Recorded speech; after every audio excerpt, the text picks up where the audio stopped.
Well, thanks for meeting with me today. I hear you've started something new and exciting at your school. Why don't you tell us a little bit about it? Well, thank you for having me. I'm really excited about this new program. It's called WILD, and it stands for Women in Leadership. And this program will serve as a forum for the female administrators in our division, in the Division of Fredericksburg, to meet and talk about professional development, mentoring. We'll do some community service projects together collectively, attend conferences together, and things of that nature. So it sounds like it's really kind of supporting each other in your careers. Ideally, that's what we hope to do. Kind of got this idea from the mother organization, which is WELV. It's based out of Charlottesville and is connected with the University of Virginia. Ironically, they started that program a year after I graduated from UVA, but it stands for Women Education Leaders in Virginia. And they've grown tremendously. They attend annual conferences in Williamsburg, but then they also have their own conference every March. And so I think WILD will pretty much support some of the initiatives that they have, some of the groundwork that they've started with that organization. And my goal is to have all of the female administrators in our division become active members of the state division of WELV. And so so what would be the basic objectives of the organization overall then?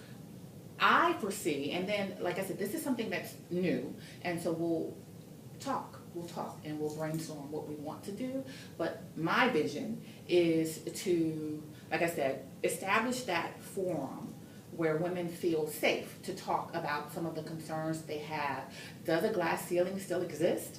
You know, talk about that. What are the differences in salaries? Not in an effort to bash men or degrade them or what have you, but just a safe forum to have that discussion. And what can we as women do to better our opportunities for career advancement? Have professional women who may serve as superintendents or other leaders come in and share their stories and how they progress through the ranks and advance their careers. Have you run into any opposition or negative feedback in trying to get this off the ground? Not directly, and that's been interesting. A few jokes here and there.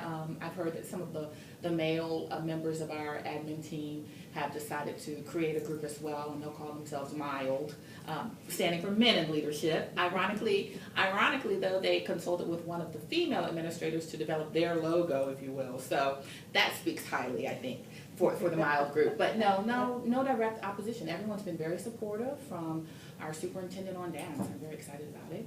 Very excited. And I hope to, in time, like after our first full year, I hope, and I've spoken with a couple of administrators in neighboring counties, hope to expand it and invite female administrators in neighboring counties to join us and participate.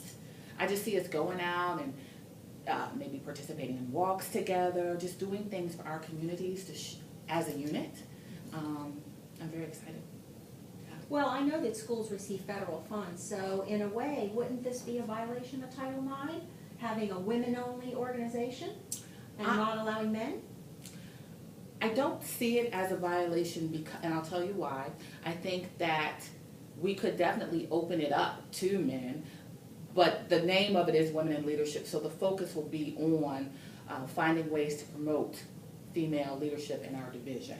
So men are most certainly, like let's say for example our superintendent, if he wanted to come in and sit in, which would not be unlikely or unlike him or unheard of, that would definitely be an option, because like I said, we've received nothing but support.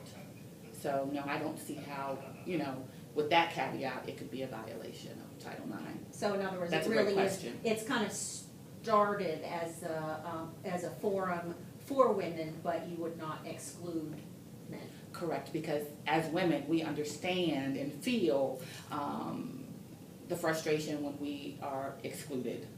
A lot of times, one of the jokes in our division is that, after our retreat, the men always go and play golf. And the women don't really have anything to do because they don't know how to play golf. So this actually tomorrow for our retreat, the women, we will have our first session. So at the end of the work day tomorrow, when the men go and play golf and have their bonding time, we will have our bonding time and have our first session. Well, that sounds very exciting. And hopefully a few years down the road, what do you think you'll see? I think that I will see, like I said, the other divisions will be a part of it. It'll grow and develop.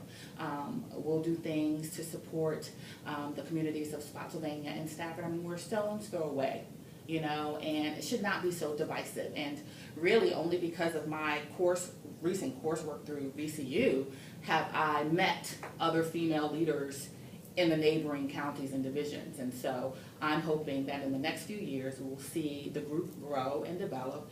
We will see increased presence at the state level, that organization as well. We will see more women attending the WELB annual conference in March. And we'll start receiving some positive feedback. People will recognize that women in this area have a lot to give and a lot to contribute. And, you know, we're not doing this for any type of recognition. We're doing this in an effort to give back to the community, but also bond and talk and share. So I think in the future I see us becoming more comfortable in our roles, feeling like, yes, there are opportunities for advancement. These are the ways, you know, to achieve those goals. Having more contacts, developing those contacts and meeting new people is always good too. Well, it sounds very exciting. I wish you a lot of luck with your new program. Thank you.